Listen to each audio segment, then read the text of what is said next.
cell phone was dead when I woke up this morning. So I was trying to play around trying to get it going, and I pulled the case off of it. There's grass clippings. All kinds of stuff. Welcome back, everybody, to the Nosebleed Sports Podcast. I am Chris Witt. With me, as always, is Mr. Adam Schmidt. Adam, how are you? Excellent. How are you? I am awesome today because we have got a special in-house guest. This is our second in-studio guest we've ever had. This is going to be a little different Nosebleeds sports podcast than we usually do. There'll be some sports involved, but this is going to be more of an interview of a pretty special guy. We talked about doing this for a long time, about doing this regularly, actually. Yeah. And this was the first person we talked about doing it with because his a big event in his life was coming up. So let's get into it. Introduce our second ever studio guest. Our second ever studio guest is the reason why I exist on this earth. That's true.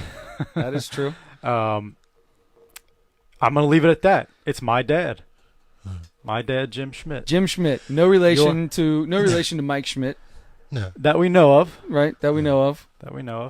Because he didn't grow up on the west side. That's right. Yeah. No. Now, We're all if it was related. Pete Rose Schmidt, maybe there'd be a relation, but I don't know. You know what? We all came from Germany. You never know. That's Yeah, true. that's true. That's true. You don't know, buddy. Well, I know your first in-house guest was Bobby Edwards, and that's a hard act to follow. That is a hard act to follow. Did you but I bring think us a it'd be 5x7 of yourself to hang after this? No, but I did bring you a picture. Did you show Chris? Oh, I didn't. Okay. No. All right. So while he gets the picture out, we'll let everybody know what's going on. So we have talked before in the Nosebleed Sports Podcast about doing interviews with just different people that have different things going on in their lives, and just getting to know different people, maybe getting some funny stories out, having a little fun, just kind of sit around talking. So today is going to be the first one that we're going to do. So it won't be a ton of sports, but it will be some interesting stories, guaranteed. Chris Witt guaranteed. Interesting stories will come from this. Slow sports news week. Yeah, it Hey, is. gotta do what you gotta do. Gotta do what you gotta do. And listen, on a slow news week in sports, I would rather not talk to.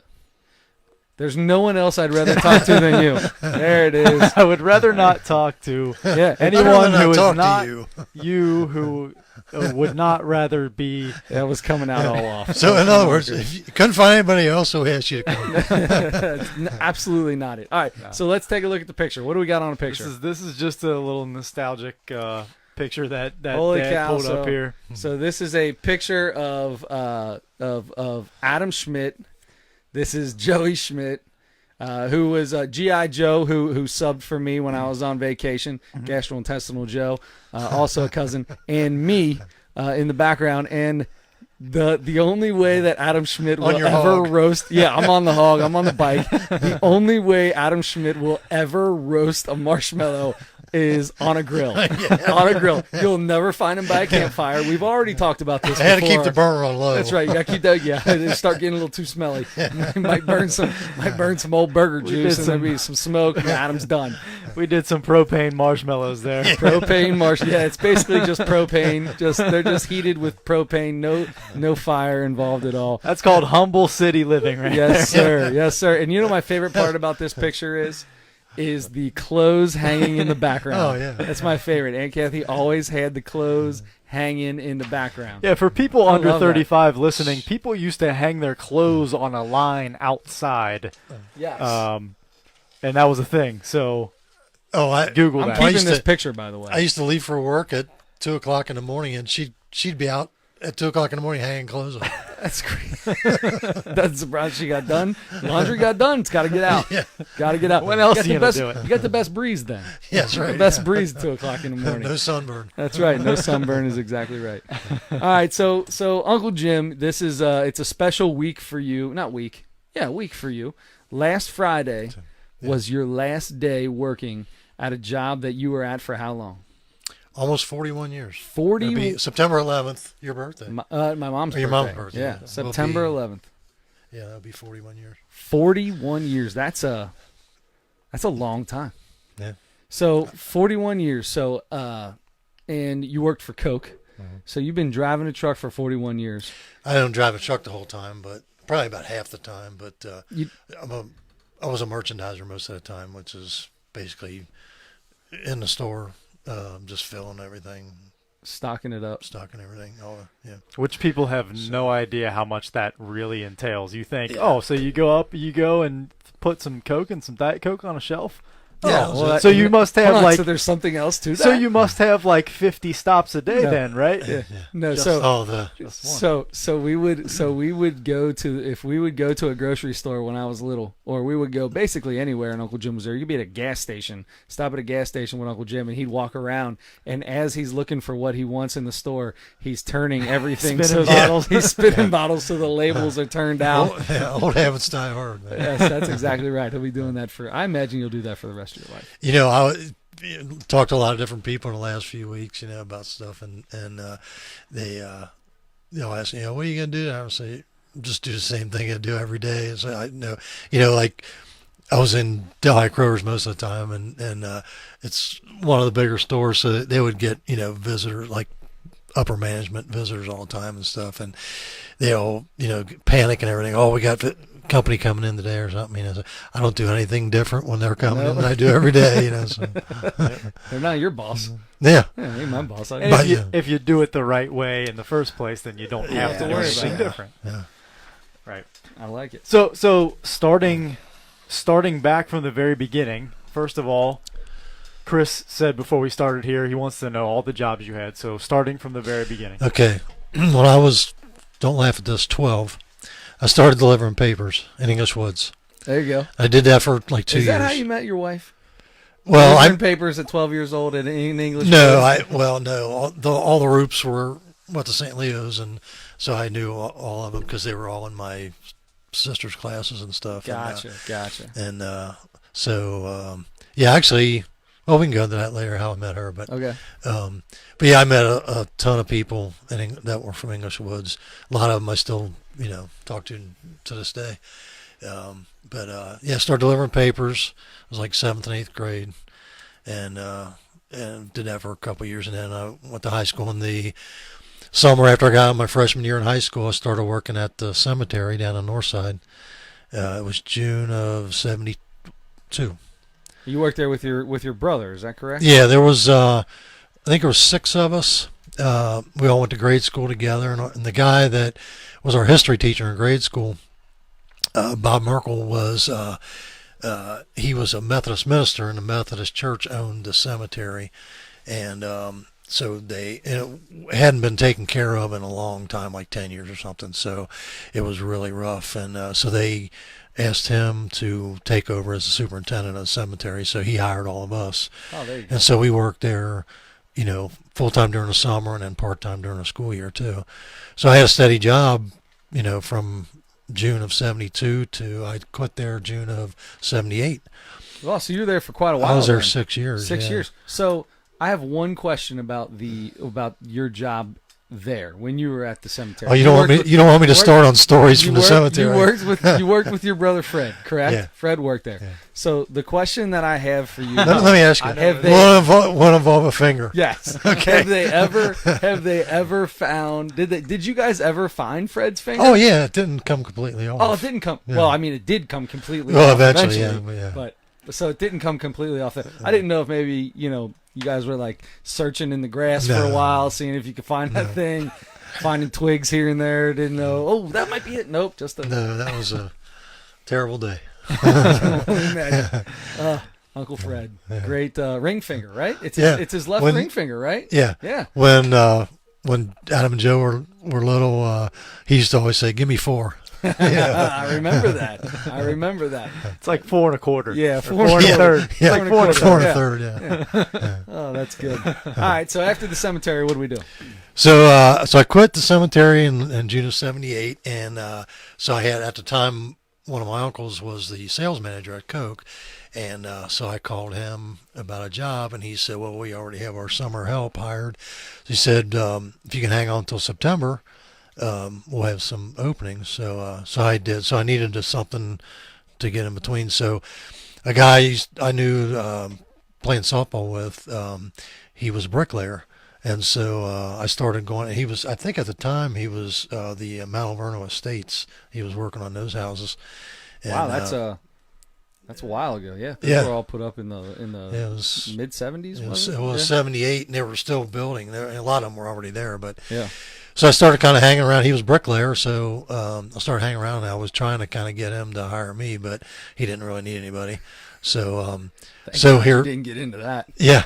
So That's a rough. so here business. my dad was a part-time bartender, and he knew a guy that came in the bar all the time that worked at a place called Kirk and Bloom Manufacturing, and so he got me an interview there, and they hired me as a spray painter.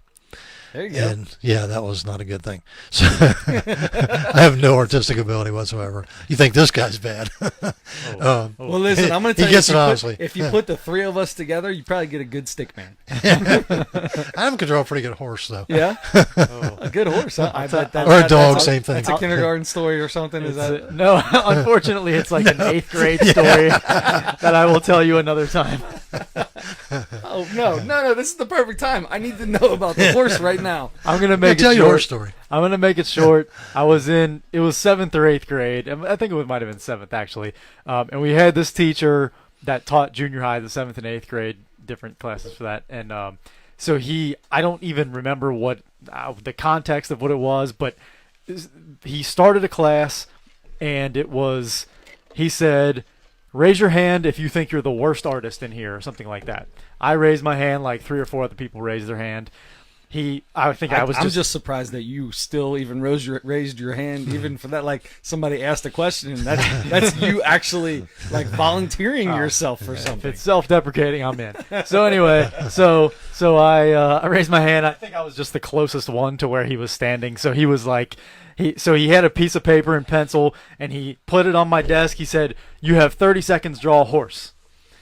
So I drew this horse, and the 30 seconds was up. It was a dog with a long nose. And he picked it up and started cracking up because it was so bad. What a great art teacher! It wasn't art. It was either religion or English, because those are the two classes he taught. So, like I said, no idea There what was the no context reason what was. he was even doing. No idea, but it became famous. He made it famous. He made all these copies of it. He hung it in his classroom for the rest of the year. Wow, that's He- impressive. He had like in an art museum. It has like the little title under it, and like the title of the thing and Yeah, who it's by. And he wrote. It said "horse" by anonymous gifted artist. Right. So and for years he would keep in touch with his with a lot of his students that that he was close with and stuff. Sure. And he would like write me letters and stuff like that. And almost every time for 5, 6, 10 years or whatever after I left grade school, every time he would write me a letter, he put a copy of that picture in he had that for a long That time. is So awesome. anyway, it was just such a bad horse. It was unrecognizable unless you saw the word horse as the title. Oh, that is funny. I Anyway. like that. So you were a spray painter for how long? Oh, yeah. How did we Sorry. get from spray painter to okay? Good question.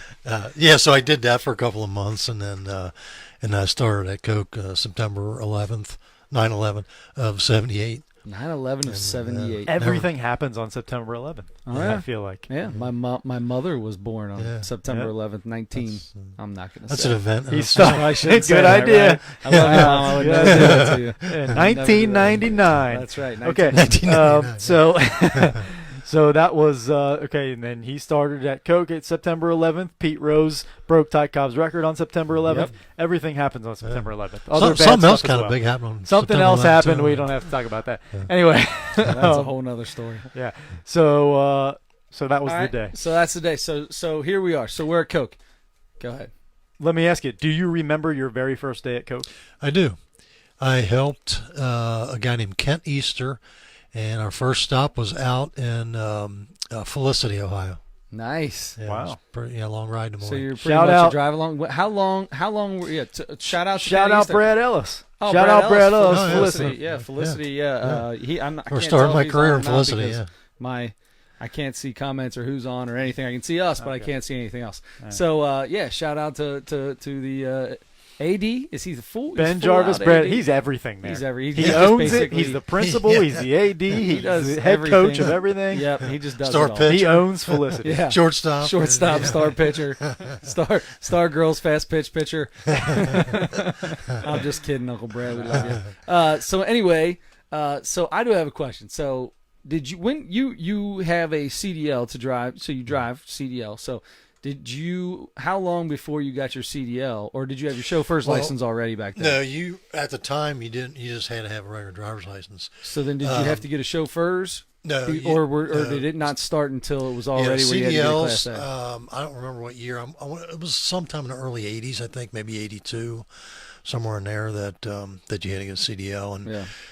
when that came about, what they did, if you had already been driving for a couple of years, they like grandfathered you in. So you basically you had to take a written test, but you have to take an over the road test. Right? Gotcha.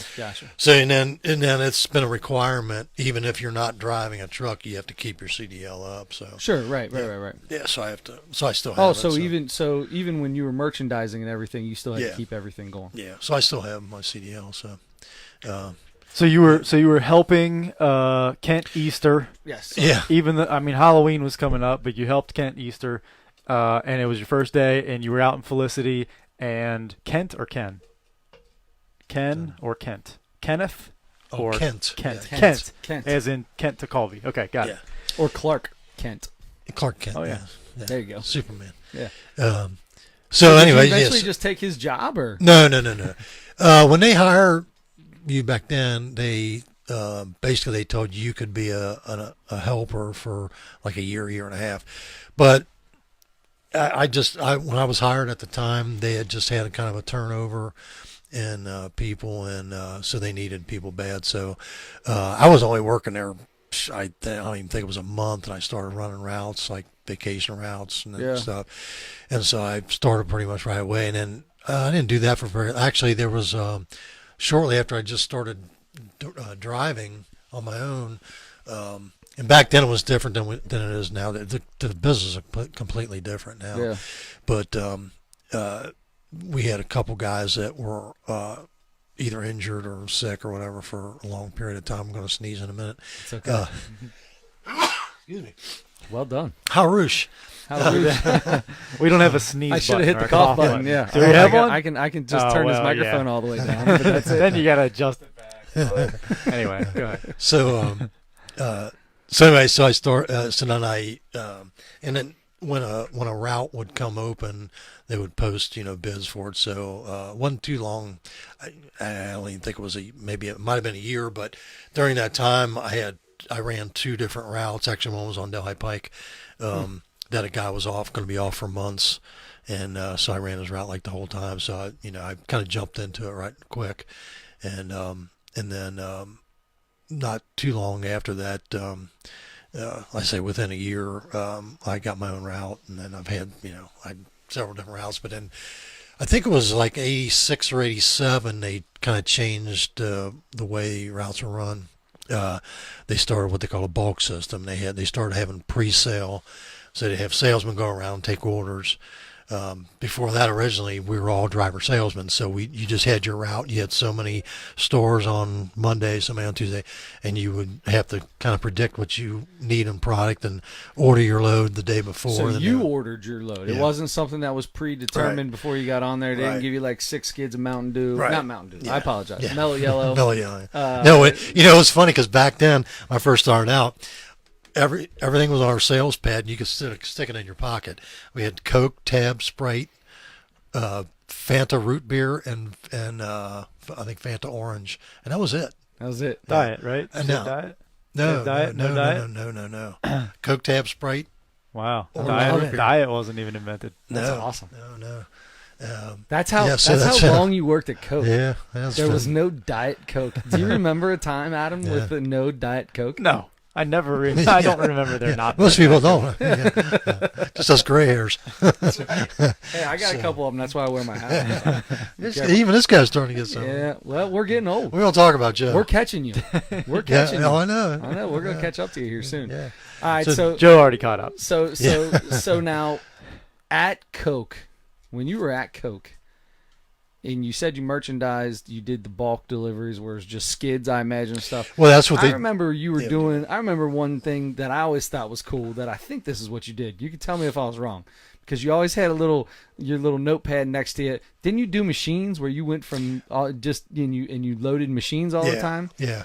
I used to love because you had a sheet of paper that had like every machine in like, I don't know, say you did Delhi Pike, every machine on Delhi Pike and exactly what you put in it every day for the last year and a half, and you knew exactly what was going to be needed that next time you got there. Yeah. So I have done a few different jobs over the years. Started out as a driver salesman, and then when they started the bulk delivery system, I became a merchandiser, and then I even for a short time I had the Western Hills route, Western Hills Kroger's in that area around there, and so the salesman was going to go on vacation, and they didn't have anybody to run his route. So since I knew the route so well because I delivered them. They asked me to do sales, and then they were trying to get me to go into sales. And at the time, it was kind of a new thing. And one of the other salesmen told me, he said, "Don't do it because our pay's based on incentives and bonuses and stuff." And he said, "It's all screwed up." He said, "Don't even do it." So I didn't. So I did sales for like a month. I think I ran a couple. Do you different regret routes. that? Do you regret that? Do you no, think that you could have done? No. You know what they say about salesmen anyway. What's Every that? time they open their mouth, they're lying. Oh yeah. Yeah. Well, that's yeah. Yeah. So anyway, My I just least favorite thing about that people say about salesmen. It's not true. It's I don't, not true. I hardly ever lie. It's not true. Hardly ever lie. Just kidding. If you're listening and you're a customer of mine, just kidding. I never lie. It's just a false image that you get. Yeah. So anyway, So yeah, I just started merchandising. I did that till let's see, it was '02 when Adam's mom got sick, and I was working a lot overtime, so I wanted to try to be home more. So I started in this vending route they called full service, and so then she passed away shortly after that. So I just stayed doing it. It was an easier job. You handle a lot less cases, and it's a little bit less pay. So I did that for 10 years actually, from '02 or '03 to 2013, and it got worse. It was a really good job for 5 or 6 years, and then it gradually got worse and worse. The route expanded and everything, and it just got harder to do, and making the same amount of money. So I had an opportunity to get back into merchandising. So I got back in 2013. I got back, and then that's what I did the rest of my that's what you career. did from them. So were you drive? So did you just have a Coke pickup truck, or what? No, I just drive from my house. When you're a merchandiser, you just take your car. Yeah, and you just you're have to just be going to one store though. Right? Yeah, well, Or- it ended up being one store because we have so many products now. It took so long. We were always short-handed people for a long time, and so you would have 2 or 3 stores and have to work 10 to 12 hours every day. And then finally, a new company bought us in October 2016. Wait, and hold on. Coke's not owned by Coke? Well, yeah, there's different franchises. We used to be Coca-Cola Refreshments up until October 2016, and then now we're Coca-Cola Consolidated. There's a different group of Gotcha. Okay. owners. Okay. Coca-Cola Refreshments is still in existence. They just own other franchises throughout the country and throughout the world. So is the Cola family still involved, or?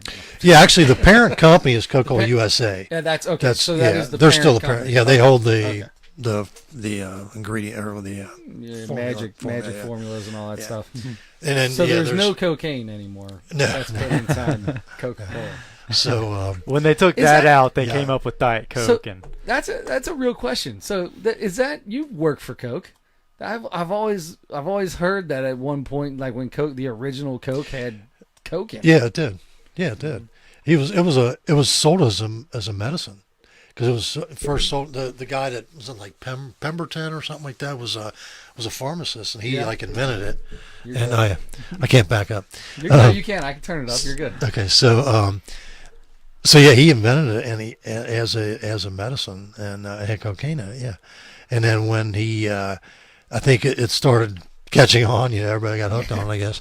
And yeah, so then he decided to start selling it outside of a store, and that's when I guess there was a Food and Drug Administration at the time. I don't know, or some form of it, and so they made him take the cocaine out of it. So. How about that? Yeah. So before you ever started delivering it. Oh yeah, a long time. Oh, first 3 years on the job, this guy came 18. home strung out every day, yeah. just 100 miles gone. an hour. How you think Just they kept gone. these guys? Yeah, that's right. Yeah. Yeah. Making your How raps do we work bigger. 16-hour days? Just drink coke. Oh, These guys are drinking the product they're supposed to be selling. We're going to show them. Yeah. So one of my favorite. So let's talk about this. I have a question, Adam. I know you probably got 1,000 questions. No, go for it. I have a question for you. So Coca-Cola. I think of Coca-Cola. I think of UPS. I think of Johnson and Johnson, the big name brands around ever. Is Coca a what do you call it? A union? Are you guys unionized at Coke like UPS is and places like that? Yeah. Well, we're they're all like local. Like actually, our guys that work inside the warehouse and the production and that, they're part of Teamsters. Oh, The drivers, all of us guys in distribution, we have an independent union. oh, okay. So we're Gotcha. independent. And then throughout the country, there's different independents, and some of them are part of Teamsters and that. So we always worked under a contract. wondered about that. Yeah. So yeah, that. Because as you had 4 jobs in your life, I'm 35 years old. I've had 8 already. So I feel like that's a complete and total millennial thing. Yeah, to say, right? Right? Like I've had 8 jobs. I don't jump from job to job now. No, Most of that was when I was a young teenager. Yeah. I worked at Thriftway, right? This was, I was 15. Yeah. How old was I? 15 years old. They closed Thriftway. You had to go somewhere, I right? had to go somewhere. Yeah. So what did we do after that? Because I'm going to ask Adam the same question I'm about to do. So I went from Thriftway because they didn't have Thriftway anymore. Went to the old Hobby Lobby. Remember Hobby Lobby? I do. Yeah, they still do that. Yeah. Well, I don't. It was a craft store, right? What? Where else are you going to get a porcelain rooster? Yeah. How long can a grown man work at a craft store without people not starting to think something about him? So out of there when I was in high school. I was going to say, you said grown man. You were I was 17 or whatever. Out of there, and then I went to where did I go after that? To UPS after that? Or Home Depot. Home City Ice.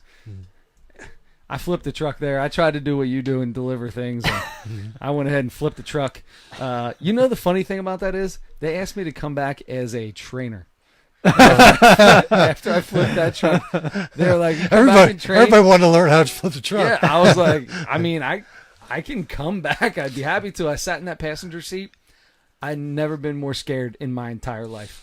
Oh. Right after I flipped that truck. Wow. I don't In even, the passenger seat. just drive like you get on the side of some of these roads, dude, and my gut started. Yeah. Never bothered me before. But Yeah, anyway. the bigger truck you're in, you trust people's driving less and less. Well, and I think a lot of it too was I don't remember flipping that truck, but I think my mind remembers it. So I get like butterflies all the time. People would be turning corners. Anyway. Yeah, I remember when that happened because when I had the vending route time and I had part of Indiana, I was driving out to Versailles that one morning and I saw all these Were empty. you the guy that pulled me out of the truck? No. Oh. I saw all these empty Somebody ice put me out bags of the laying truck. there. All these empty ice bags were laying on the side of the road, and I thought, well, whatever the story behind that is. And then, I think it was later on that day when I got home, I found out you flipped the truck. Yeah.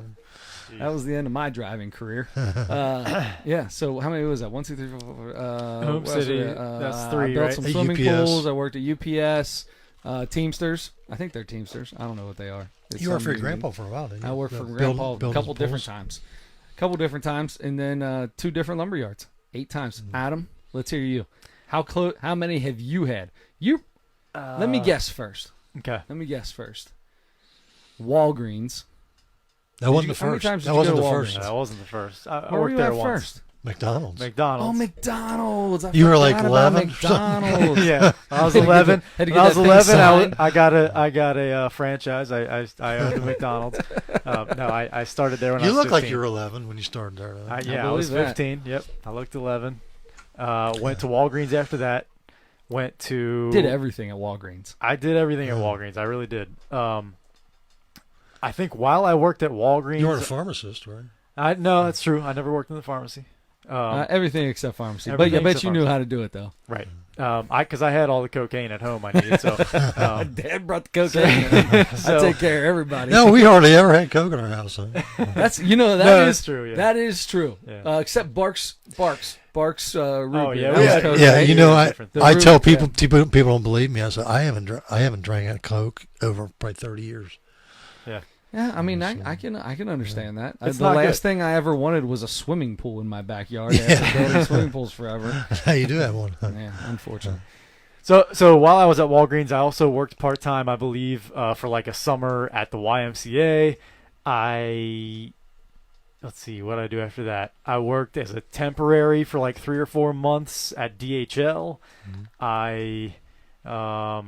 Because when I quit Walgreens, I was off for a while, and then when I went back, I was at DHL as a temp for a while, and then I went to where did I go? Well, in between there, that was a mama sick, and you were like a midnight runner for mom. weren't I you? was yeah, that's true. You had to go to Frisch's and get vegetable soup. I wasn't or, I wasn't making any money Or doing no. that, but Tell them the T-ring story. I got to no, she would have these really weird cravings, and she would want me at like 3:30, 4 o'clock in the morning to go to the bakery and get her a tea ring, a plain tea ring. What's a tea ring? It's I don't even like know what a- a tea ring It's is. just almost like round- a little coffee cake Yeah. that's just like a ring. Okay. And it's got yeah. like icing on it or whatever. Oh well, I'm down for that. Pretty darn 100%. good. Yeah. It's very good, actually. Adam would get up at 3 o'clock in the morning, go get it, and then he was. Well, he ready. was used to working nights at Walgreens, That's so he right. was awake. Yeah, and, I was, but the bakery's not open at 3 o'clock or 4 o'clock in the morning. They might be there baking, but they're not open. I yet. had to convince. I had to like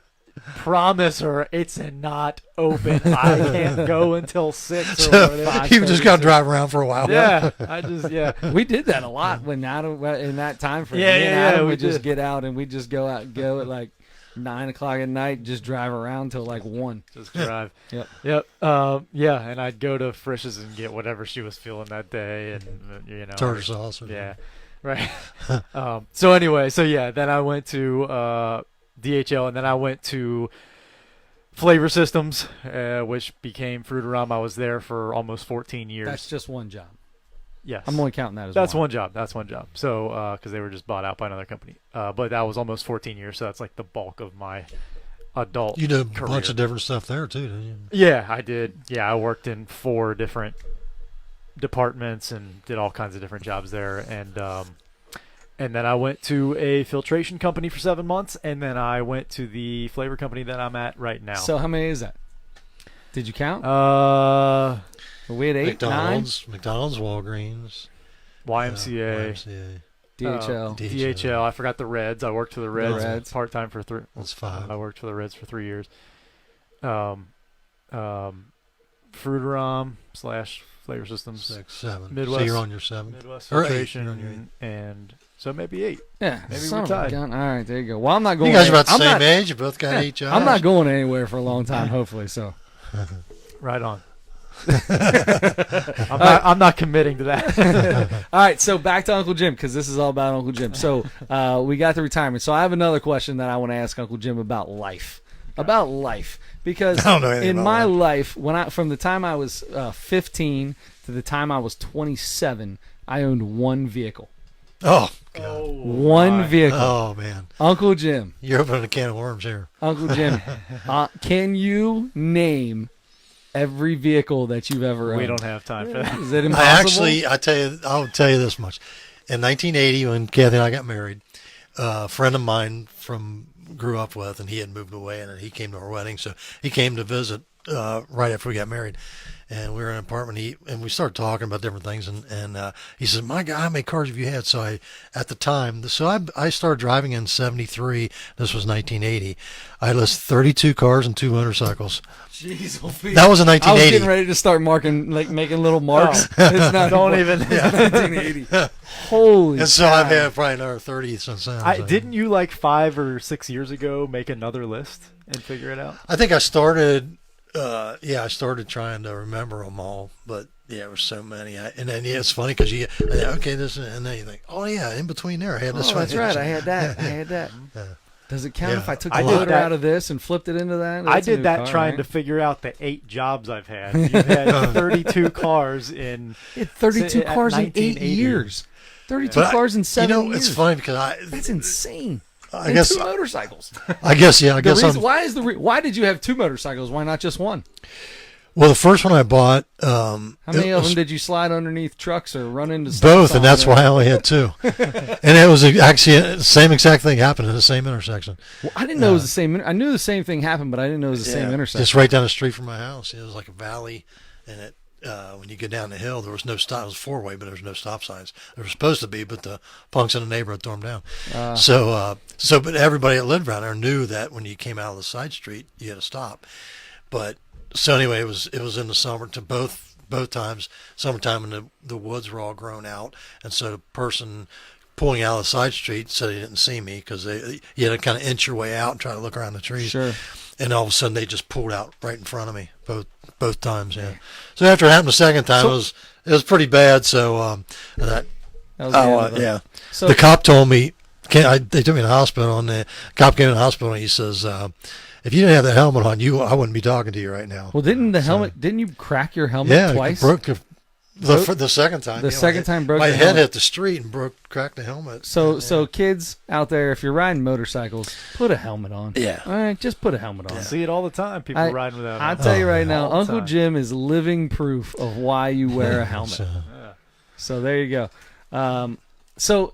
Did you now motorcycles have like a little like if you run out of gas, they got like a little switch or something. It's got like a backup. yeah, tank, you have right? to. Most of them, you have to turn the gas on, and then some of them have like a reserve tank. I have a reserve tank. Yeah, I remember my dad talking about a reserve tank. So just a little side note, it would be sweet if they made a reserve tank on vehicles these days. Some do have. Do they? Yeah, I know. Like some of the older Ford pickup trucks and stuff, they had like 2 tanks. What about like a Yeah. 2016 Mazda CX-9? I think the manufacturers over the years think, we better make the empty like really a quarter of a tank because so many people ran out of gas. So I have on the car. So the little light comes on, right? It's Yeah. like, yo, dude, Yeah. you got like an eighth of tank left. Yeah. Go get some fuel.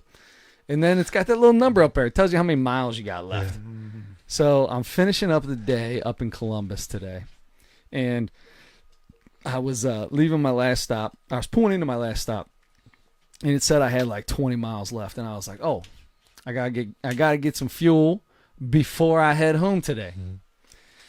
Well, if anybody knows me, when the phone rings and I get to talking, I'm oblivious to the world. I have no idea what's going on. Next thing I know, I'm in Washington Courthouse, just coming on down 71, which is about 20 miles away, 20, 30 miles away from Columbus. And all of a sudden, I'm just driving. I'd hung up the phone, turned the Reds game back up, and I'm driving, and all of a sudden, and I went, oh, no. Flipped it into neutral. I'm going to tell you right now, I coasted for a mile and a half. I Wow. almost made it to the first Washington Courthouse exit. I saw it, and I'm like, come on, baby, come on. I got all the way over. At this point, I'm going about 30, still coasting. Because, going to Columbus, coming from Columbus, Cincinnati, flat, straight, no hills, worry about nothing. I got right to where the exit starts to pull off, and I got myself, I had plenty of room to pull off. I just had to walk all the way up the exit, all the way across to the Flying J. Now, Did you have a can?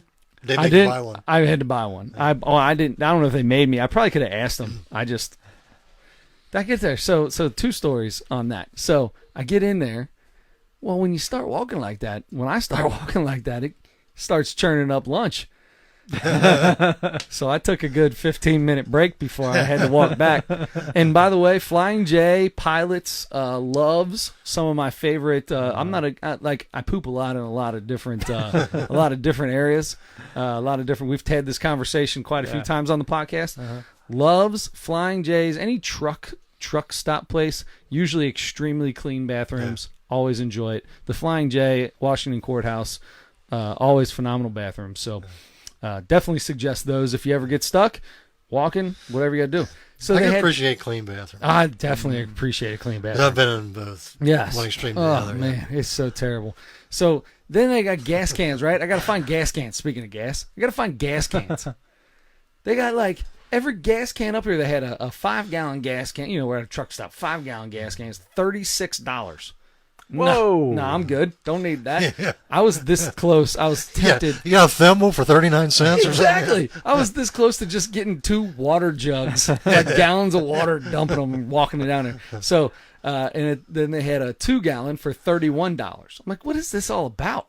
At the very end, they had one left, a little $12 2-gallon, the old school, you know, where you didn't have all the safety crazy crap on it. Just a cap. It's just a cap, right. So I was able to get that, walked myself on down, another mile on back down to the car. It was an interesting day today. Wow. Hot as all get out, dude. I'm in a button-up, long-sleeve button-up shirt. You're lucky you got to the like exit. a monkey. Yeah, well, that's the 'Cause thing. If you had to walk, a few miles on the highway. Oh, been terrible. Well, the other thing is if it would have made it another like 6-7 miles, I would have been in between like that Wilmington to Washington courthouse where there's like it's like an 8-9 mile nothing at all. Yeah. That would have really sucked. You'd be telling us about which part of the woods is cleanest to go in. Yeah, probably. Yeah. That's one thing I still have never done.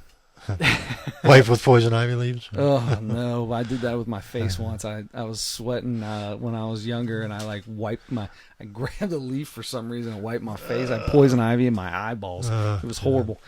Anyway, so that was my day. Now that you're retired, let's hear about what your day entails. You've had. I'm actually just on vacation right now. Okay, you're on vacation. So yeah, it's strange. It's just strange being home. It just feels like I'm on vacation. Like it hasn't kicked in yet. Yeah, it's only been 4 days, so it really hasn't kicked. I was just telling him, I always got up like in the middle of the night. I would get up between 1:30 and 2 in the morning, and go to work. So my body's so accustomed to that. Yeah. So now I'm still, even on like on the weekends, for the last I don't know how many years, on the weekends I still wake up that time in the morning. So like this morning, I woke up at, I don't know, it was 2:30 or something, and I was wide awake. And I just lay there and watch TV for a couple hours till I finally doze back off. That is so. So terrible. yeah, that's strange. But What is there anything good on at 1:00 in the morning? Oh, if you turn on MeTV, there's always something good on. Yeah. It don't matter what time of the day is. MeTV is one of my all-time favorite stations, and I know it's got to be one of yours because. I don't have cable. You're the largest Andy Griffith fan I've ever met in my life, except for maybe your 2 sons. I have, or at least this one. I I don't know so much about Joey, but this one at least. Yeah. I have the Fire Stick with apps, so I can usually find something if there's nothing. Yeah. I have it was DirecTV now, but now AT&T took it over, so it's just called TV now or something. But if there's nothing on, there's. I don't know, there's probably 100 channels on there, and I could go all the way through and if I don't find anything I want, I just go to another app and find it. But yeah, I can somewhere along the line you usually find an Andy Griffith show to watch. How? Okay, so this is good. So we were just talking. Go ahead. Sorry to interrupt. No, go ahead. I want to hear. We were just talking. It was last weekend, I think. Every once in a while we just bring up different episodes or something, and I don't know if it's him or his brother. We brought up this one episode, Gomer Pyle, and. I can't remember. There was two different episodes were similar, that he got a blind date or he had some dance to go to or something, and so he shows up at the courthouse and Barney said to him or something, oh, you really look good, Gomer, or something. He says, "It's sorry about the backs of my shoes." when he told me that, I laughed so hard I couldn't talk. Just something stupid like that, but it's so funny. I'm going to tell you right now, Andy Griffith, there's a lot of shows out there that are funny and good shows. You're guaranteed to laugh every time that Andy They had Griffith such good shows writing up. back then. Oh, my gosh. Between the barber, was it Phil the barber? Floyd. Floyd, yeah. Floyd the barber, and the drunk Otis the drunk. I love, man. And, of course, Barney Fife. I mean, yeah. Come on, man. You can't They just doesn't had get any better. those supporting characters. They were great, and Ernest T. Bass might have been the best. Oh gosh. That's good. And then seen him 100 times over the years, and every time it's just as funny. Oh yeah, It there's just no doesn't- doubt. No doubt. Yep. And I know you guys have all seen him 100 times. Oh, So So from the time when you were a child, when you were a little guy, little tyke, when did you guys get your first TV?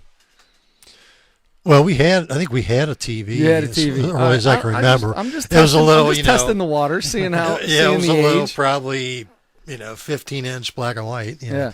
And I remember, I think it was in the 6th grade, first time we got a color TV. That would have been, I don't even know what year, of 67 maybe, somewhere in there. I remember it was a big deal, man. We got a color TV. Oh, were Like, you guys? that's why they call them the Reds, because they wear red red. uniforms. Yeah. Were you guys? Yeah, like, we thought they were the Grays. Yeah. Were you guys like the house to go to, like the house? Oh no, we were the last ones to get. We were last. Yeah, I remember going to school and saying, "Hey, we got a color TV." And yeah, we've had a color TV for 2 years. That's awesome. And now you don't even need a TV. You just pull up your iPad. Yeah, you can and watch you TV just on your watch phone. whatever you want. Yeah, TV on your phone or anything you want. Oh, how the times have changed. It's funny. I was talking to somebody at work about this not too long ago. Say, you get like old people. Like I picture my grandma, for instance, my dad's mom. She was born in Germany in 1900. Okay. And she died in America in 1993. She lived to be 93. The things that she witnessed in her life, I would love to get some people like that. My wife's grandma, her dad's mom, was from Germany, and she came over, came over on a boat, and boy, she had some. Man, she called like a credit card or charger plate. Oh yeah. She called she had all these. She would like write you a note, and it would be like it would go into German and then into English. You couldn't read any of it. She'd say the funniest things, and I would love to get people like that. Somebody like your grandma, like that. I would love to be able to just sit and talk to somebody like that about the old days. And a lot of times, I talked to my grandma because she lived upstairs from us. We had a 2-family house, and then even my dad. Especially when he got older, he was retired and stuff, and I would sit there for hours until he would just tell me stories about his childhood and when he was in the Army and all these different stories, and I was just fascinated by it, and now it's like, well, you think about yourself, you're 35, 36 years old, yeah, and think just all the things you've witnessed, all the changes you've seen in your life. And then double that, Oh, there's no doubt. I had a conversation with somebody the other day. So when were you born, Adam? 1982. 82. I was born in 83. So we are technically millennials. I think it was like 79 to 81. Somewhere in there is the cutoff. Technically, we are millennials. I say, and this is not, I shouldn't say I say because I got it from somebody else. They say we are really the best generation because we, not millennials. The people that were born from like 79, 80 till like, I don't know, let's say 86, 87, because we knew what it was like to not have to only have a rotary phone, and we know what it, and we were still born into the generation of where the internet was getting big. We were young enough in that internet stage to where we knew how to use it. You know what I mean? So it was like we kind of had the best of both worlds there. Whereas, the older generation, that stuff came on later, and sometimes they struggle. Or the newer generation never knew what it was like back then. We really did go through a pretty big change from the time we were little to. There was a lot of changes throughout the 80s. Yeah, a lot of stuff. Technology-wise, especially. Yeah, geez, right. Pete. Yeah. And they predicted the Cubs winning. That's right, they did too. How crazy is that? That was amazing. It cracks me up. But yes, you just think about that. It's matter of fact, somebody asked me about my years of my career and that, and I say in some respects, like how did 41 years go by?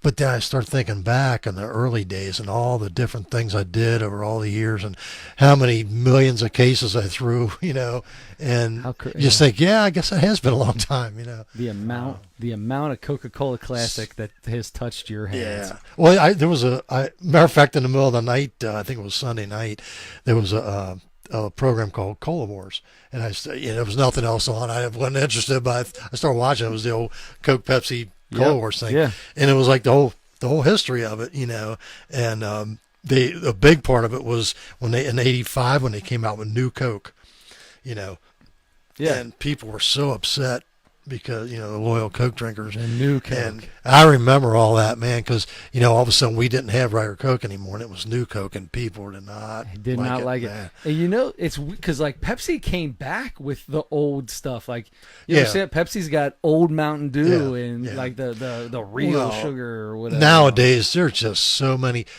Recently, maybe 4 or 5 months ago, they told us in a sales meeting or something that we now have, I think it was 573 SKUs, like all the different packages and flavors and stuff we have. That's why, about almost my whole last year working, I had one store. Because it'd take me 8 or 9 hours just to get that just one store. To get all that stuff out there. All the teas, waters, juices, energy drinks.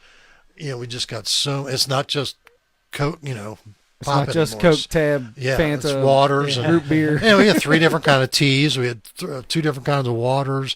The energy drinks, and we had the Monster brand, and there's 28 flavors or something like that. This is crazy, You have stuff all over the store with coffees and iced coffees and all kind of different stuff. The kids' drinks, tummy yummies, and all that. It just it just takes forever to get it all filled. Tummy yummies? So, is that something for real? Tummy yummies? Yeah, it's a little kids drink. Real awesome. Small little bottles. Yeah, that's something that I will never say. You'll never hear me say that. Tummy yummy. You'll never hear me say that. I got to tell you, I am trying so hard to get Facebook to work here. Facebook Live's on and it's working. Yeah. However, there's like 20 or 30 comments in here right now. It tells me that there's that many comments, but I can't see them. So I'm sure there's some questions in here for you. Yeah. And I would totally be asking them to you if I could figure this thing out. Well, so something I wanted to ask is because this is a sports podcast technically. Yeah. You mentioned getting your first TV and that kind of thing. Like I'm interested, what were your first memories either watching sports on TV, and playing sports? Yeah. Like what were your first sports memories? Watching the Reds on TV, when I was real little, How often were they on TV? Not near as much. I think they were all. I wouldn't say every game, but they had quite a few games on. Yeah, but yeah, they were the Grays though. They weren't red yet. Your TV, they were the black and white. Yeah, my TV. Yeah. But yeah, big thing. Hey, my son always asked me, "What color are we rooting for today?" And I tell him back then it would have been like the lighter gray, not the darker gray, the lighter gray. Yeah. Be careful if they're on the road or on home. Yeah, exactly. But I remember as a kid, my dad always worked 2 jobs, and it was just me and my brother. We had 6 sisters, but my brother and I were like a year and a half apart, so we were always playing baseball. I mean, we didn't have all the stuff they have nowadays. We have video games and all that stuff. So, sure. Our summers we were in the woods, we're playing baseball. Yeah.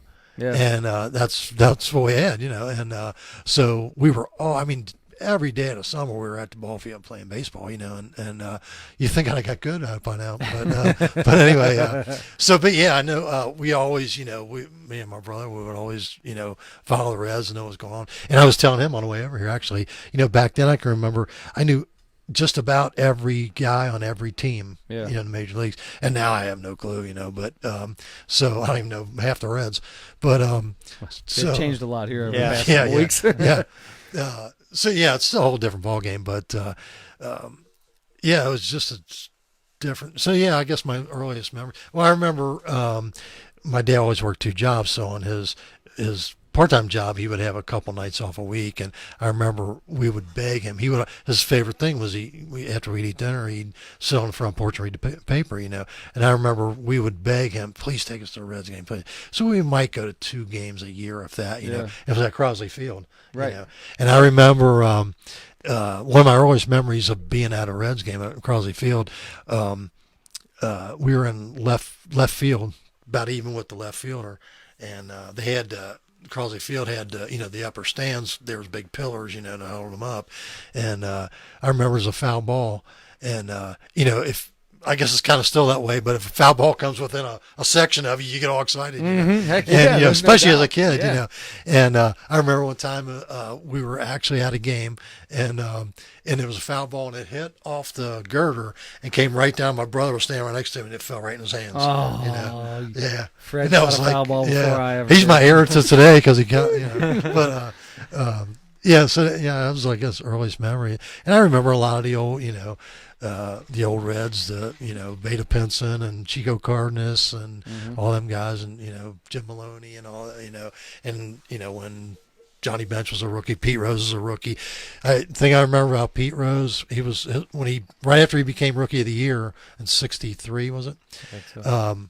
There at the West Elm Shopping Center there was McAlpin's.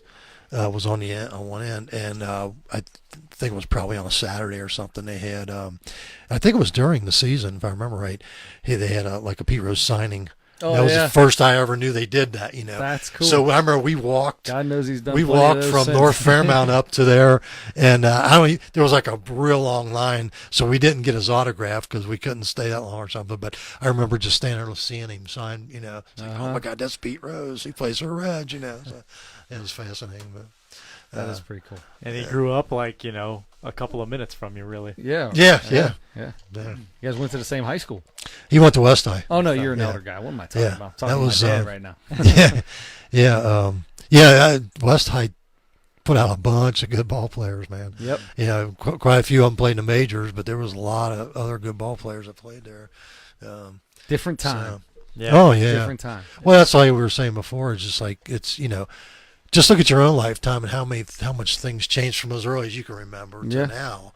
And so, you know, the older people, you know, people that are 20, 30 years older than me, hard to imagine they're still alive, but but there are just imagine what they've witnessed in their life. You know, yeah, it's just Gosh, the fascinating. change from, you know, driving a horse to driving a. No, I'm just kidding. I'm just kidding. Well, I remember hearing Pete Rose told a story that he actually rode a horse to high school. He lived down on River Road, Yeah. and they didn't have a way to get there. So I think it was a friend of his or something. Had a horse, and they would jump on a horse and ride the horse to West High. Let me tell you something about Pete Rose. He never sorta, lies. He's sort of known for lying. Pete Rose don't lie. You kidding me? Yeah. He doesn't lie. He just doesn't tell the truth for a very long time, and then tells the And truth. then eventually. tells the truth eventually. Yeah. Um, What do you got? But he over knows there? his You got baseball. something- you got something over there. I can well, tell you're looking at. I have the comments here, and Bobby has been really funny. We're gonna help you move, Bobby. Keeping Saturday. up. Yep, we're gonna be there helping Bob move. I hope it's okay if Bobby just. Well, I'll tell you later. I'll be there. Bobby said the one where Floyd was drunk when we were talking about the Andy Griffith show, Oh, yeah. which he was drunk He's all every- the time. Yeah, I was Every gonna show. say, yeah. in real life. New Coke, Pepsi Clear. Pepsi Anyway, Clear. Joe Leonard, by the way, in that same topic, said, "Who made Surge?" That was Coke, right? Yep. Surge Yep. was Coke. Yeah. Yep, Surge was Coke. We had a lot of different attempts to take down Mountain Dew, but none of them worked. Did Surge was Surge? That's it. Well, there's two things there. So first off, it's funny because Pepsi's always like you hear people talk about. Different brands, and it's like, well, we're the Pepsi to Coke. You're just the number two. Yeah. Yeah. But when it comes to Mountain Dew, man, that's the number one Oh, on the yeah. on the green Yeah. on the green Yeah. pop side. You know, the Pepsi guy that ran alongside me at Delhi Kroger, he also did Price Hill Kroger. Okay. And he told me that a lot of days at Price Hill Kroger, they sell a lot more Mountain Dew than they do Pepsi. And Pepsi was like, so it's like their number one and number two sales in the whole store, not Yeah. just pop. Oh, not just pop. The whole was store. Mountain Dew and then Holy Pepsi. cow. Yeah. That's something else. And Price Hill, them Price Hill girls. They like that At Pepsi the Mountain Dew. and the Mountain Dew. Yep. What else you got? Oh, Surge. That's what I was going to ask you. Surge. What was the one that like everybody said was banned and like remember when it came out for a little bit and it was like so high in caffeine. Oh, and stuff that might have went been away. Surge. That's what I thought. I thought it was Surge. There was at one time there was a cola that somebody brought out. What was the name of that? But yeah, it was like super high. There's like straight so caffeine. much It was sugar, yeah, like so much yeah. sugar, like the second it touched your was tooth, a your Bolt? tooth rotted out. I think it was something Oh, like Bolt. Volt. Volt. Jolt. That's that was it. Jolt. That's the one I was thinking of. Yeah, not Surge. Jolt. That was But now, like all Bobby them told energy us. drinks are like that. Bobby's on there getting Bobby in there. said Jolt. Jolt. There Yeah. it is. There it is. Okay, so since I'm just reading through these, we're gonna jump topics again. But going back to sports, you got to see Marty's entire career. He's retiring, so Oh, that's Marty, pretty cool. Marty Yeah, and he gets Dad to retiring retire at the same He time. started in 74. Was it 74? 70. I thought it was 73 or 74. Yeah, Yeah, we were trying to figure that out the other day. It was the year before, though. So you witnessed his entire career, and I guess you probably heard Al Michaels before him. Yeah, I remember Al Michaels' voice. Yeah, Sure, yeah. Reds, yeah. So, so you. Yeah. Yeah, we can do that next week. Well, now I guess my memory of Al Michaels is doing the World Series. Sure, 70. The Brooks Robinson. Yeah, he did the Brooks Robinson World Series, didn't he? Yeah. 70, 72. That was 72. 70 or 72. Brooks Robinson was 72. Yeah. They lost to the A's in 70. A's was 70. Baltimore in 72. A's was 70. Yeah. Okay, so you saw Marty's entire career. You saw him take over in 74.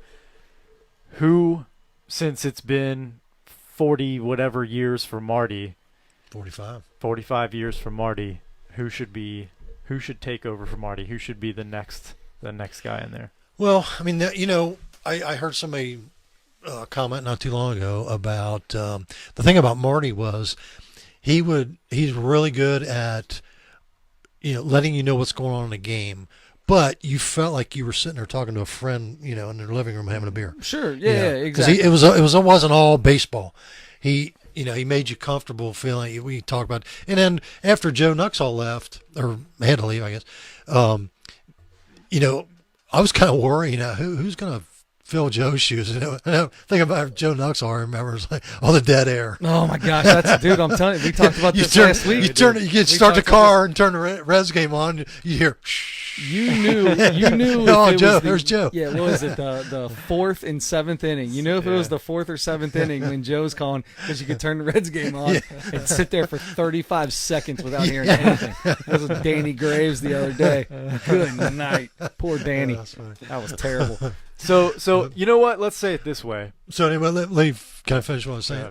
So when Joe left, I was like, yeah, who's going to fill them shoes, But then when the Cowboy came in, I was like, I don't know if that's going to work, but it really did. Those two, Marty get and the along. Cowboy, they've come a long way. I wasn't a big fan in the beginning. I think the first year or come two a was long kind way. of, But then they got real comfortable with each other, Yeah. and and then you like to hear because they like make fun of each other, laugh a lot about stuff, People and that's were- what makes it seems like people were scared of Marty when they get in the booth with him. I would Brantley ain't Bobby's scared. got a good story about that. He told that story. Oh, on the yeah. podcast. Yeah, Bobby's he one of the few guys that was not scared of Marty. No doubt about it. and not invited in the booth, Yeah. but he got there anyway. Yes, he did. Yes, he did. Okay, Yeah. so Jeff Brantley replaced Joe Nuxall. So I mean, who's the main guy from starting next year? They already I hired don't him, know. didn't they? I mean, they've pretty much decided that this guy's the guy, right? Is it the new guy that was? I thought so. I don't know what his He name wasn't the is. guy that did the AAA team. No. They got rid of him. No, last year I was didn't his mean last him. year. And I thought he turned out better than I thought he would. Jim Kelch. Jim Kelch, yeah. Jim Kelch was good. I heard that he was quite a hothead.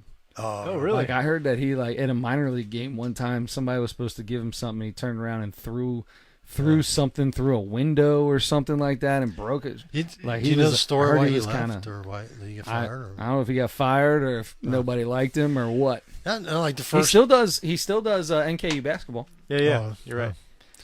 But is the Cowboy going to stay there and have somebody?